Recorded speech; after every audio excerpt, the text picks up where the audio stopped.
27 फरवरी 1931 चंद्रशेखर आजाद शहीद हुए थे। भगत सिंह को फांसी देने की घोषणा हो गई थी मार्च में। उसको बचाने के लिए चंद्रशेखर आजाद इधर उधर भागदौड़ कर रहे थे। उसी समय अपने दोस्त सुखदेव राज के साथ अल्फ्रेड पार्क में बैठे हुए थे। किसी ने सूचना दे दी थी और उस समय आजाद कैसे लड़े थे, क्या साहस दिखाया था आजाद ने, उसके लिए 2 लाइनें जो कभी देशनोक में मैंने कवि अशोक मोलवा से सुनी थी, तुमको बताता हूं कि उस समय इस व्यक्ति ने, क्योंकि अहले बहादुरों के किस्से सुना करो, इनके किस्से सुनने और सुनाने लायक होते हैं, सुनना चाहिए इनको। क्या विस्मयकारी अल्फ्रेड पार्क, क्या विस्मयकारी दृश्य देखा होगा उन अल्फ्रेड पार्क के पत्तों ने सहसा आजाद को घेर लिया। फिरंगी कमबख्तों ने पेड़ों की झुरमुट से कदमों की आहट आई, समझ गए शेखर के गद्दारों ने अपनी जात दिखाई, मिटा दूंगा फिरंगियों को आजाद ने कसम खाई और अपने प्राणों से भी प्यारी वो पिस्तौल उठाई। अपने दोस्त से कहा कि दोस्त संभलो, दुश्मन ने किया आघात है, माना कि देश हित मरने के तुम्हारे भी जज्बात है, मगर जाओ तुम अभियान जारी रखना, डरने की क्या बात है, छिन्न मस्ता काल भैरवी जय भवानी मेरे साथ है। उनका दोस्त उन्हें छोड़कर नहीं जाना चाह रहा था। तब आजाद ने कहा कि तुम क्या सोचते हो कि लड़ते लड़ते दम तोड़ दूंगा मैं, या ये सोचते हो कि इन फिरंगियों को जिंदा छोड़ दूंगा मैं?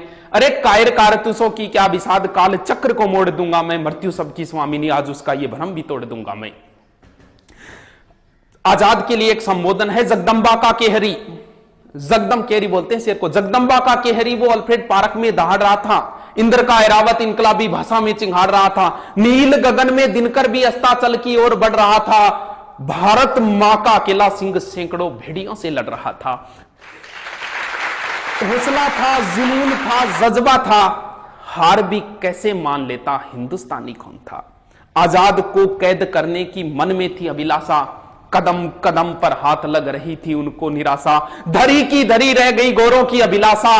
आजाद की पिस्तौल बोल रही थी भद्रकाली की भाषा, आजाद की पिस्तौल बोल रही थी भद्रकाली। सुमित्रा नंदन ने इंद्रजीत को संहारा, राजीव नयन की सौगन खाकर मर्यादा पुरुषोत्तम ने दशानन को मारा, शक्ति से वर पाकर जयद्रथ का काल बने अर्जुन भी, जयद्रथ का काल बने अर्जुन भी, कर में धनुष उठाकर आजाद ने 3 गोरे मार गिराए जय भवानी बोलकर।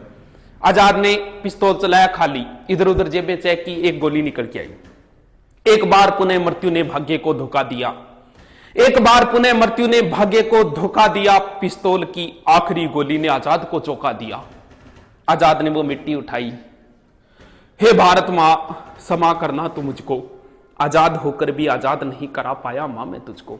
अरे मां के गर्भ में ही त्याग दिया था उसने मृत्यु के भय को, 10 दिशाएं अचिंभित जानकर आजाद के निश्चय को। थर्रा उठा काल पुरुष भी जब आने वाले पल को भांपा, त्रिवेणी का संगम सहम गया डोली धरा और अंबर भी कांपा। तब युग युगांतर तक रहे आलोकित देशभक्ति की मसाल जला दी। आजाद ने अंतिम गोली वंदे मातरम बोलकर अपनी कनपटी पर चला दी। लड़कपन में लिया गया संकल्प उसे अंतिम क्षणों तक याद रहा। जीते जी आजाद था वो, मरते दम तक आजाद रहा। भारत का स्वाभिमान सम्मान बलि हो गया अद्भुत वैभव से और घंटों तक दूर रहे फिरंगी आजाद के शव से।